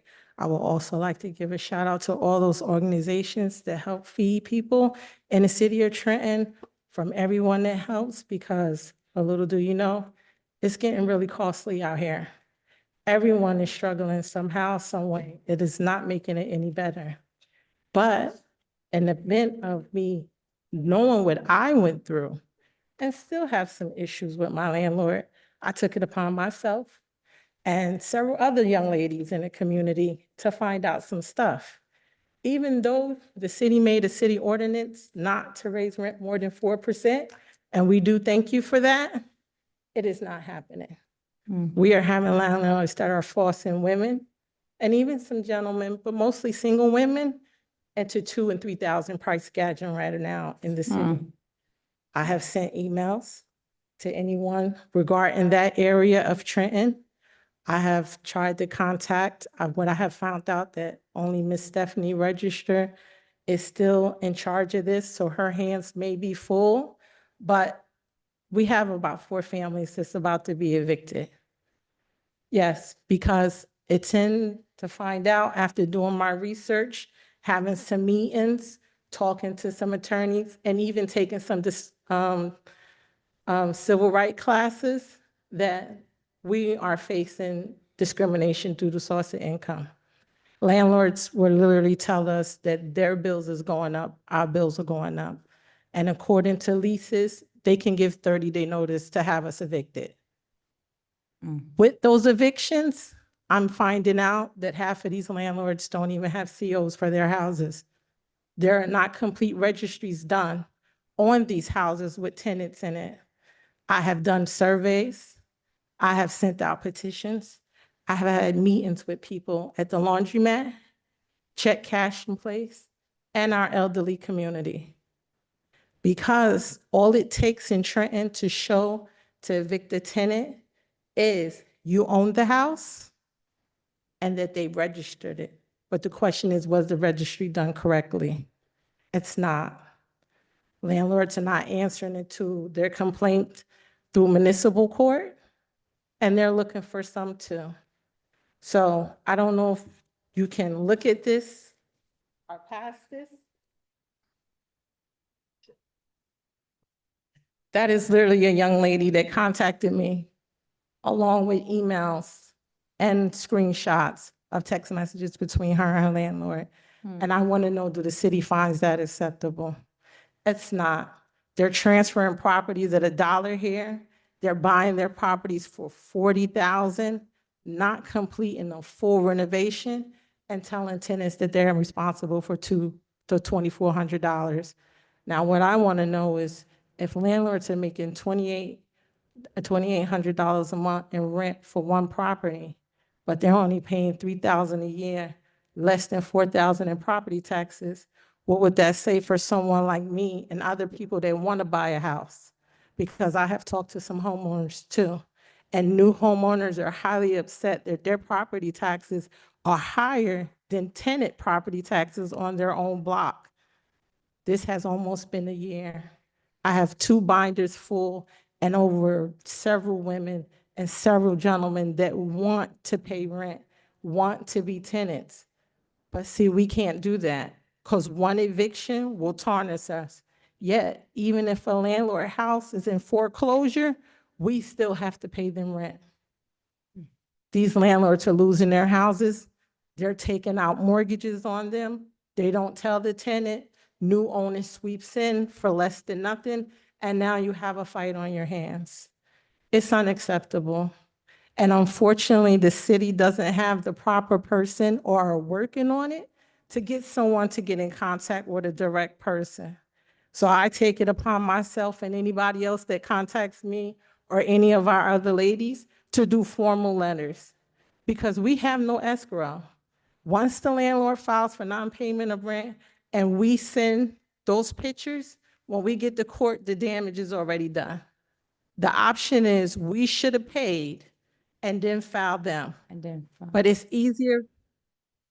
Ms. Shakia, thank you so much, but I do want to bring, because I know we've been in communications too, but March 25th is the first rent stabilization meeting that will be here. I believe it's at 6 p.m. I'll make sure you get the right time and stuff so you can bring this forward to them.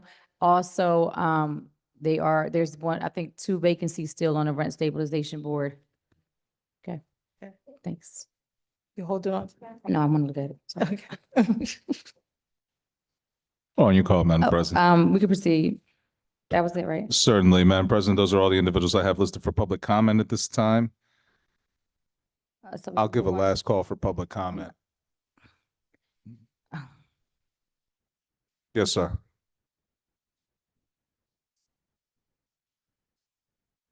Madam President. Please state your name and address for the.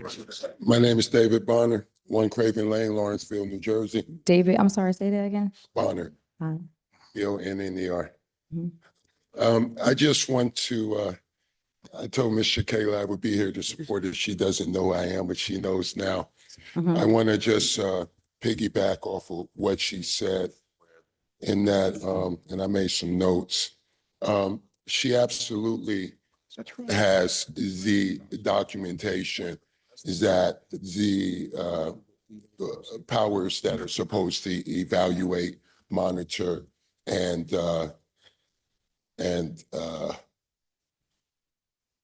oversee the landlords. The process is not working. From what she shared with me and my personal knowledge, the fact that a landlord can come and buy a property and disrespect the tenant that's in the property to the point where they raise the rents to double or triple, forcing them to be homeless, unacceptable. The fact that there is no, when individuals go to the Mercer County Court and are being told that they can't put money into escrow so that their complaints can be heard, that's unacceptable. Perhaps some kind of liaison between the city of Trenton and the Mercer County Court when it comes to these. That might be, but I'm just want to make sure that that there is a line of communication, Madam. The fact that you said that you would bring her on, I know that she's been invited to join the Rent Stabilization Board, and I'm pushing her to join council. That's it. That's all. Thank you so Appreciate much. Thank you. And Madam President, those are all the individuals that we have for public comment at this time. And if you want to move on to civic comment. Yes, can we start with Councilwoman Williams, please? Thank you, ma'am. As many folks know, over the weekend, lifelong Trentonian, a good resident of the North Ward, Mr. Algernon Ward Jr. passed away. And he did everything he could for the city. As he said once, when both of us and many others were teamed in trying to stop the sale of the Trenton Waterworks, that he gave his heart to the city and he didn't know how much was left. Well, he did find a lot more time to give to the city, and we shall all be thankful. So please keep him and his family and his friends in your thoughts and prayers in these coming weeks. I do have a couple announcements and an issue or two I'd like to bring up. First one is tomorrow night is actually our Northwood Citizens Police Advisory Council meeting, and I see our great representative from the Trenton Community Street Teams here with us tonight, as well as Director Wilson. We always have a great conversation regarding crime issues in the city, issues of quality of life. So it's at 5:30 at the Galilee Baptist Church, 440 Martin Luther King Jr. Boulevard. And tomorrow night, we'll have a couple special guests. We'll have the new Executive Director, Tom Rust, for the Trenton Downtown Association with us, as well as Austin Edwards, who's the chairman of the Trenton Downtown Association. And they'll be joining us to help with having a discussion about perceived crime issues downtown, what is done to mitigate crime in downtown Trenton where our businesses are located, and how we can better connect our neighborhoods and all the wards to downtown. So please join us. Also, there is a great need for election workers. I know you usually hear about this coming towards election time, but if anyone is looking to possibly be an election worker, coming up on for the Juneteenth primary, please call 609-989-6522. That's 609-989-6522 for Mercer County Board of Elections. If you work the entire day, they pay $300. So it's pretty decent money for a good 12-hour shift, and you don't, admittedly on a primary day, it's not that busy, but the good thing is you're able to help be a part of our democracy, make sure that we have a clear, clean, efficient election. And having done that in the past myself, I've always had a good time chatting with the folks I worked with. So please consider it if you're available that day, Tuesday, June 10th. There is training involved that you can go to. But again, 609-989-6522. And there is a need for bilingual folks of Spanish, different languages you could be helpful with. So regarding, and this is an issue that is continued for a long time, and every single person on this council has spoken about it, which is parking. We spoke about this last time. It's an issue that's not getting solved. Frankly, we need to start working on long-term solutions, particularly what the priorities are, I think, of what our parking enforcement officers who are working hard. They're doing the best job they can, but there are a lot of neighborhoods where we have people parking their cars right at the corner. So you cannot see someone coming in opposite directions, creates really scary, terrible blind spots. Every single neighborhood in the city is affected by that. Those people should be ticketed. People who are parking right in front of fire hydrants or really close to a fire hydrant, that's extremely dangerous. That's a $300 ticket. We're not a city that, doesn't need money, but that's not why we should be offering parking tickets or giving parking tickets. We should be doing that because of safety. So we need to have our administration sit down with city council, sit down with other folks from the community who could have a good voice in this, and we need to solve this. And let's make 2025 a year where we solve this. Also, there is a severe need just in the North Ward with having a parking space or two dedicated for food pickups, for Grubhub, for other businesses, for deliveries for the businesses themselves on 300 South Broad Street, where Tim B is located, one of the newer Latin restaurants. They have gotten a lot of tickets because, and I went out there the other night to see the signage. The signage is very, very confusing. The parking signage telling people they can't park during certain hours is hidden by a tree.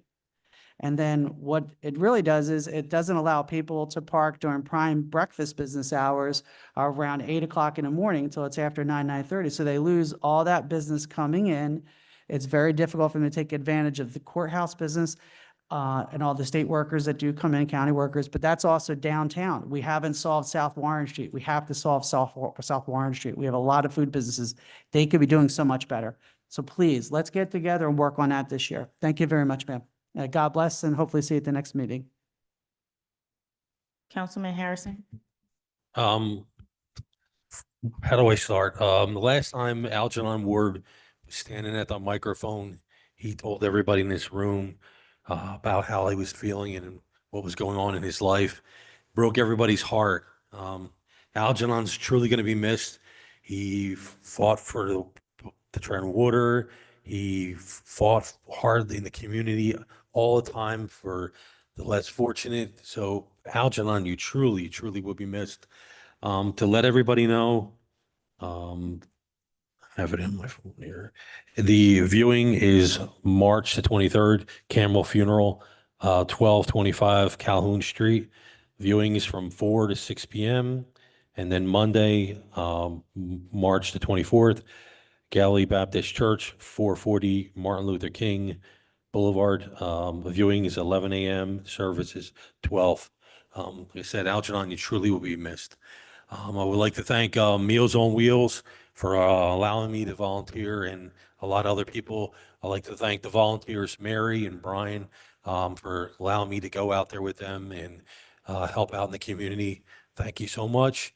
I'd like to thank Paul Harris for all his hard work at Stacy Park. Stacy Park looks awesome, and grateful that you did that and you got it all cleaned up. So that being said, I wish everybody a blessed evening. Thank you very much. Councilwoman Frisbee. Thank you, Vice President. So I am with my colleagues. My heart goes out to Algernon's family. Algernon has been a major player in our community, very impactful. I had the pleasure of working with him on several endeavors, including just this past December with the Smith Family Foundation. He and his Legion, they came out and performed beautifully for us, and we were just working on another endeavor with him for our Blacks in Philanthropy. So he's going to be sorely missed. He is missed. I just want to send my condolences to his family.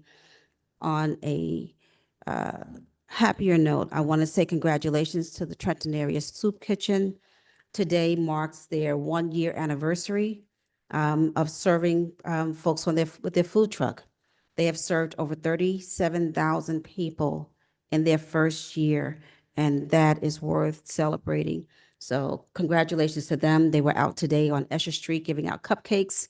Congratulations to them.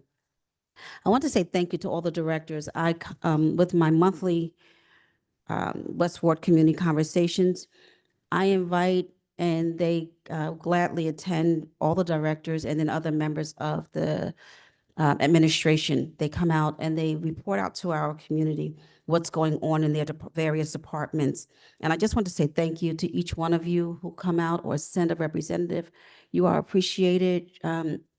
And a special thank you to Director Wilson, who, if he's not there, which is very few times that he hasn't been here, he always has 1 or 2 representatives there. So the police department is always represented.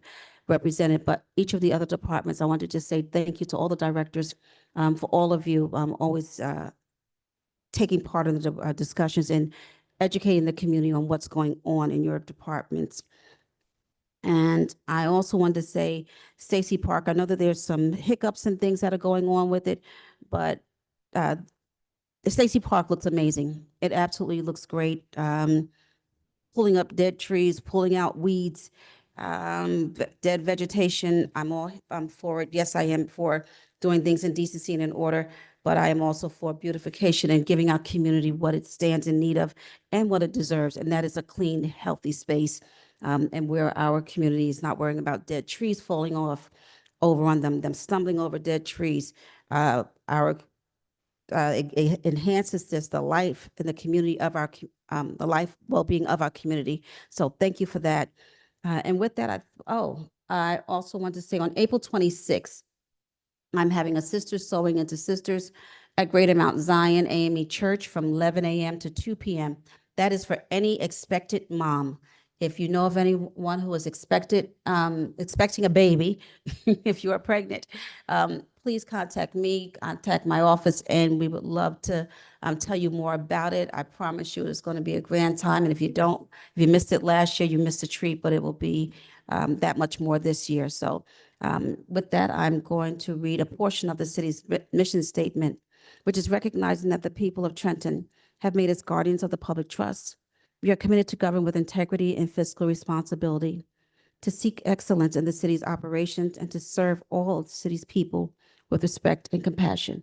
I want to thank everyone for coming out on this evening. Thank you to our directors, the mayor's cabinet, our business administrator, to all of you for being out here on this evening, and everyone get in safely. Thank you to our council and our advisors in front of us and the clerk's department. Thank you, Councilwoman. Councilwoman Figueroa Kettenberg. Good evening, everybody. I'm trying to make this, can you guys hear me? Okay, you're just a little distant. Okay, how about now? Can you hear me better? No, You guys still can't hear me? no, we can't hear you. Councilwoman, I don't mean to interrupt you, but may I call you for your civic comment? Sure, that's fine. Certainly. While you do that, we'll go to Councilwoman Feliciano. Thank you. Thank you, Council President. Mhm. Good evening, everybody. Thank you for staying around, for being with us tonight. I just want to say a couple of things really quickly to the families of Algernon Ward, Algie the Great from the Garden State. My condolences. Good man, good brother. To the family of Miss Wilhelmina Green, my condolences as well. She has also passed away. Wonderful woman, West Ward, City of Trenton. And then to the family of Alfredo Marin, a wonderful young man who has also passed away recently. My condolences to their family as well as to everyone else that may have endured a loss. My heartfelt sympathies to all of you. Congratulations to Quayshawn Williams and Mama Lou Dorley on their second annual celebrity basketball game, the Thunder Games that they held on Saturday at Thrive Academy. It was a wonderful event. It was sold out again. The stands were crazy. It was just a wonderful, good time. Just about everybody that could be there was there. And so shout out to them and their wonderful efforts and their teams that helped put all of that together. And then shout out to Coach Khalid and the team from Thrive Academy who won the state championship as well on Saturday. So good job to everybody. Trenton Central High School is going to be having their production of Aladdin on this Friday, 7 p.m. and Saturday at 3 p.m. at the high school. It's actually dual language edition, so it's in English and Spanish. So anyone that can go and support, please check them out and support the youth. I want to congratulate our council president, along with the other honorees that will be honored for Women's History Month this Friday at 6 p.m. at St. Paul AME Zion Church. I am the keynote speaker that night, so I'm looking forward to honoring and celebrating our council president as well as the other women. I actually grew up in St. Paul AME Zion Church. Started singing there when I was 9 years old. So I've been in that church. It's been in my family a long, long time. So congratulations to you. Thank you to Dr. Manicapelli. Let me tell you, so I had a bat in my house again after he got done laughing in my ear when I said I needed help. I was like, "Are you laughing?" He was like, no, Councilwoman. So I got help. Thank you. They came in with the swiftness, snatched the little bat off the wreath and threw it out the door. I did, it was done. So thank you for all that you do. I appreciate you. Thank you. They're coming, actually, Dr. Manicapelli and his team, Memphis and everybody, they're coming into Trenton Central High School tomorrow for a career conversation day to talk to our youth. So I'm excited and the kids are excited for them to come for that as well. On Monday, the mayor came and spoke to our Student Government Association and brought forth a good message to the e-board. And then on Thursday, Mr. Garcia and his team are coming in to talk to the city council kids about parliamentary procedures before they go for their first public school meeting, which will happen next week. So it's all about community. It's all about engagement and everybody stepping in and doing their part. So I'm grateful for all hands on deck. And then to Interim Director Paul Harris, Stacy Park, wonderful job. It's clear, even when the mayor came to the school and spoke to the e-board on Monday, a young lady spoke, one of our members, if somebody could mute Councilwoman Figueroa Kettenberg for a moment.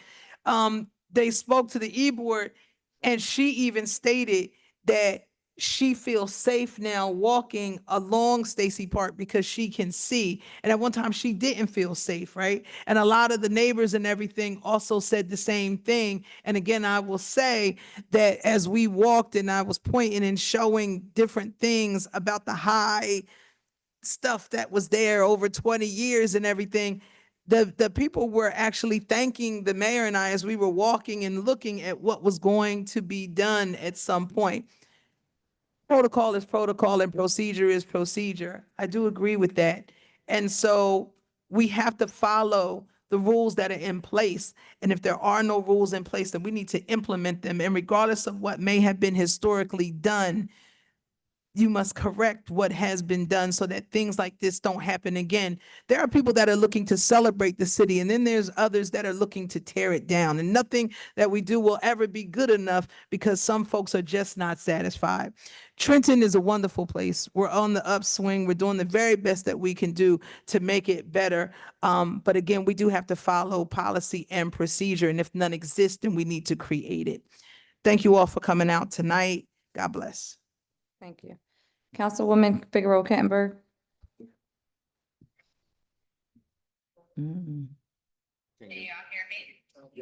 Put your mic on. Oh, yeah. Sorry, go ahead, Councilwoman. Okay, can you guys hear me now? Yes. All right, good evening, everybody. This has an echo. Turn Try to make this quick. Time. Test, okay, hold on. Just try to make this really quick. Just again, my condolences to Algernon Ward. Hold on one second. Okay, my condolences to Algernon Ward and also to Alfredo Marine's family in their loss to cancer this Saturday. You know, my thoughts and prayers are with their families. I wanted to say that I'm also aware of the shootings that have occurred on Dayton around Dunn Middle School. Can't speak to any of the information about it at this time. However, you know, the city is doing their due diligence and looking into these shootings. I know that the residents have been contacting me and people from the school as well. So the city is doing its part, and once they have information, they'll release it to the community, to the public. I want to say again, thank you to my colleagues about Hannah Malley. I don't know if all my colleagues remember, but you guys were a part of vacating this portion of the alley in order for it to be sold to Mr. Gonzalez quite some time ago. So I'm just happy that we've gotten to this part of it, and you know, he's able to purchase this portion of the land to do as he wishes with it. You know, as he's a homeowner there and has been there at the end of Lamberton Street for quite some time. I want to thank Trenton Katz. Trenton Katz has done a wonderful job. As many of you guys know, I recently had a baby, and I've had to rehome my precious cats of 8-9 years. And Trenton Katz Rescue has really come and helped me to help find suitable homes for my 2 cats that I'm going to miss greatly. So I want to thank them for their great efforts, and they work really, really well for the city of Trenton. So I want to give a shout out to them. And again, I just want to thank the city of Trenton and my colleagues for being patient with me during this time. You know, having a baby and going through this process of new mommyhood, and really just trying to keep all of my priorities situated. So thank you again for everybody's patience as I navigate through this new stage of my life. So with that, hope everybody has a wonderful evening, and God bless, and see you all at the next meeting. Thank you. Thank you. Council Vice President. Thank you. Good evening, everyone. First, I want to start off by saying thank you to my colleagues that supported my ordinance 25-001, defining and establishing the roles and responsibilities of the city council liaisons. It's important that we codify this because nothing existed in our codes that define what a liaison is for city council. And that's important for the public to know what it is city council does and what our roles and responsibilities are, especially for those who are considering running for city council in the future, for them to understand what their jobs are. So I appreciate that, and I want to say thank you to all of you. On that same note, voter registration deadline for the upcoming primary election in June is on May 20th, 2025. If you are not registered or you have moved within the last few months, please update your voter registration profile, or please do your due diligence to register to vote. As you heard our bond consultant earlier, if I'm saying that correctly, how our bond ratings are based on the income of our residents. Our car insurance is based on, on multiple factors, but includes our education, and our voter registration, or the lack thereof, affects our funding that we get or don't get in the city. A lot of people judge us based on low voter turnout. So please do your due diligence to vote, and vote early. We have early voting. And I want to say on that note as well, that there are talks about Robbinsville wanting early voting in their town. But the Mercer County Board of Elections only has enough funding to fund 7 early voting locations. And this board consists of 4 people, 2 Republicans, 2 Democrats. And two of the Republicans wanted to, instead of adding on an 8th location and seeing how we can increase the funding that we get from the state and the county for these locations, they wanted to eliminate the lowest early voting locations. That would be Trenton. So please do your due diligence and participate in our democracy, because our livelihood, our economy, our funding that we get to the city is affected by you not voting. Thirdly, I want to thank you for acknowledging Quayshawn and Mamalou Dorley. Quayshawn Williams and Mamalou Dorley are the founders and planners of the Thunder Games, the celebrity game. And it's such a unique experience that includes people from every background that you could think of in the city of Trenton, from your regular everyday workers, small business owners, community leaders, and elected officials. It's about bridging the gap between our public, our residents, and our elected officials, and our business owners and things. So you know what we have in the city. It's about stimulating the economy, providing jobs, and providing opportunities to small business owners. So I appreciate everyone that had attended the game or participated in the game any kind of way. This was their second annual. So thank you, and congratulations to them. And on that note, congratulations to Thrive Charter Academy. I do know that TCA is in Hamilton, but most of those students are Trentonians. And so I want to say congratulations to Coach Leader, AKA Khalid Lewis. It's such a bittersweet moment. March 15th, this was the first year. So Trenton, it used to be Trenton Charter Academy. Before that, it was McCorston. Now it's Thrive. It's his first year as Thrive.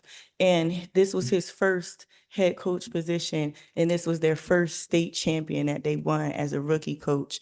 And it was so amazing. And the bitter part about it was the same day he lost his father a year ago. So, and his father was a basketball coach, and that's the legacy right there. So I just want to say congratulations to Coach Leader and all of his assistant coaches who trained up those boys all year long, and they came home with the ship to the celebrity game during halftime. And it was such an amazing thing to witness. I want to speak to the recent uptick in gun violence and the fact that the city suffered a second murder this year. And I just want to just be an advocate for putting the guns down. Just pay attention to what's going on and how these actions are affecting people. I know and that was 5 minutes. I promise. All right, wrapping it up, put the guns down. And I also just want to do just a 10-second moment of silence for if you may, if I'm allowed. I'll defer to the council president. A 10-second moment of silence I'm for supposed to do that at the beginning. for Algernon Ward, for Wilhelmina Green, for Alfredo Marin Jr., and for Royalty Jackson, who was the youngest cancer victim that we just recently buried on the 14th. She was 6 years old. Right, I also want to add two names to that since I won't do it because I was going to do it during my time. DJ Bink and also the Gregory family.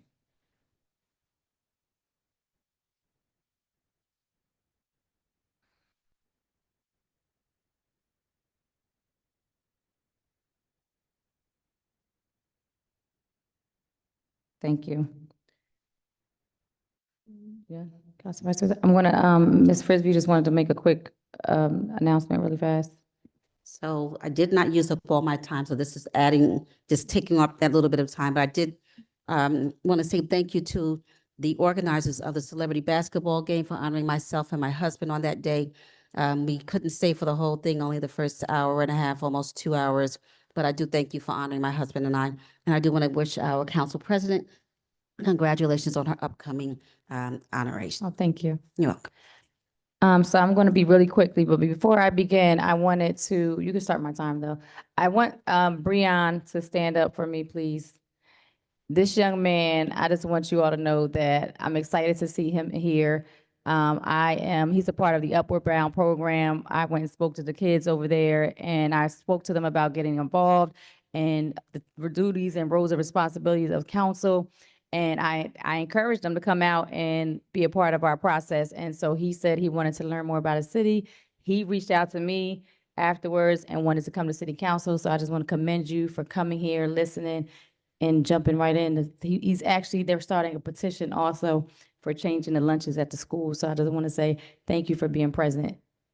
You're welcome.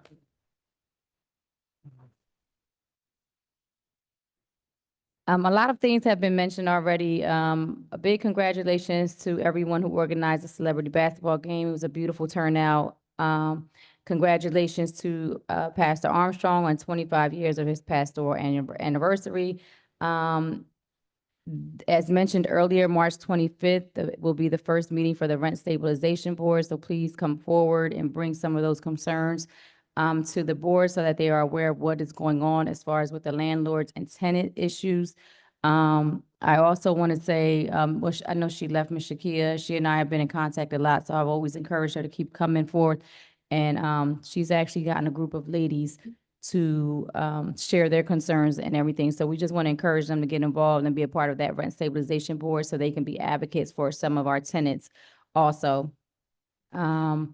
Mr. Bonner, I like the idea. I think he stepped out, but as far as maybe possibly finding a solution to the oversight of the landlords, I don't know how that process works, but definitely something that we will look into because it is there are some landlords who are taking advantage of our tenants and it's not fair. And some of them are living in deplorable homes as well. So thank you for bringing that to our attention. Let me just not make sure. There's some upcoming events coming up. Oh, and also I just want to say thank you to our Public Works Department on behind Rutherford Avenue. There's been a lot of illegal dumpings and you all have there have been residents who've been complaining about that and that was taken care of. So thank you so much for that. And then just some upcoming announcements. Shout out to Councilwoman Feliciano. I didn't know she was going to be the keynote speaker until the last night. So thank you for being a part of that. As mentioned earlier, as far as the eliminating one of our early voting locations on April 8th, you can go to the Mercer County Board of Elections from 12 to 1 p.m., sign up to speak and against it because as she stated, they are looking to remove the early voting location that has the lowest turnout, which so happens to be Trenton. March 28th, we have the father-daughter dance, and that would be from 5 to 9. Also, shout out to Kim and Omar for coordinating the mother-son dance that was at Cooper's last week. It was so cute. It was really nice to see the young men dressed up and dancing with their mothers. Don't Disturb the Groove, March 22nd, and that is at Artworks from 8 p.m. to 12. 8 to 12. Trenton Eat Locals at Magic Restaurant, 826 South Broad Street. That is March 20th at 6 p.m. And I believe that's all my announcements. I hope I didn't forget anything. Thank you so much for being here this evening. Thank you to our administrators. Thank you to my colleagues, and have a good night, everyone. Madam President, thank you very much. And if you want to ask for a motion to adjourn. Could we have a motion to adjourn? So moved. Roll call. Vice President Edwards. Yes. Councilwoman Feliciano. Yes. Councilwoman Figueroa Kettenberg has left the meeting to get rid of the echo that was occurring. Councilwoman Frisbee. Yes. Councilman Harrison. Yes. Councilwoman Williams. Yes. Council President Gonzalez. Yes. Motion carried, meeting adjourned. Thank you. Night.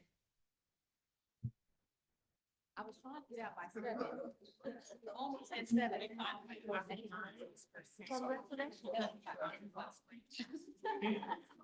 That's a good question. You have this every time. We're